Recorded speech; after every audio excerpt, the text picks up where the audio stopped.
નમસ્કાર. જિલ્લા શિક્ષણ અને તાલીમ ભવન સુરેન્દ્રનગર દ્વારા આયોજિત ઇનોવેશન 2025-26માં મેં પાર્ટિસિપેટ કર્યું છે.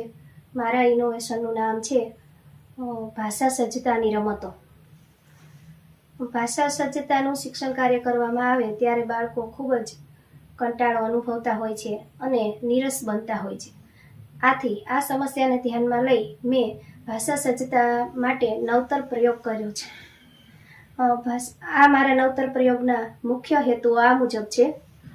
SDG 4 ના ઉદ્દેશ્ય મુજબ સર્વસમાવેશક અને ગુણવત્તાલક્ષી ન્યાયી શિક્ષણ મળે, ભાષા સજ્જતાની શિક્ષણ પ્રક્રિયા અસરકારક બને, NEP 2020 અંતર્ગત રમત, અનુભવ, રચનાવાદી સમગ્ર વિકાસાત્મક શિક્ષણ મળે, તે એના મુખ્ય હેતુઓ છે. મારા આ નવતર પ્રયોગની મુખ્ય રમતોમાં સંજ્ઞા શોધ રમત, સર્વનામની રમત, ક્રિયાની કારીગરી, વિશેષણની રમત, શબ્દકોશ સાંકળ જેવી વિવિધ અલગ અલગ રમતો મેં રમાડી છે. જુદી જુદી રમતોમાં ખૂબ જ ઓછી સાધન સામગ્રી તેમજ બાળકો એકદમ નેચરલી ચર્ચા કરી શકે અને પ્રિય બાળકો પણ આ રમતમાં પાર્ટિસિપેટ કરી શકે તે રીતનું મારા પ્રયોગમાં છે. કોઈ પણ બાળક રહી ન જાય, વર્ગના તમામ બાળકો આવી જાય તે રીતે મૌખિક ચર્ચા, પ્રશ્નોત્તરી, જૂથ ચર્ચા, વાતચીત દ્વારા રમતો રમાડવામાં આવી છે.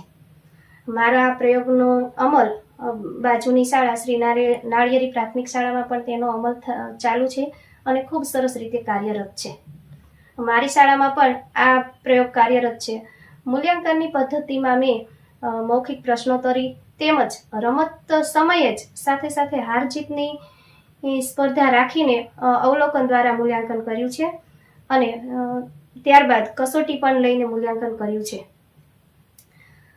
આ સિવાય બાળકોને ક્યારેક જૂથ ચર્ચા, સામે સામે ચર્ચા કરીને પણ મૂલ્યાંકન કરવામાં આવે છે.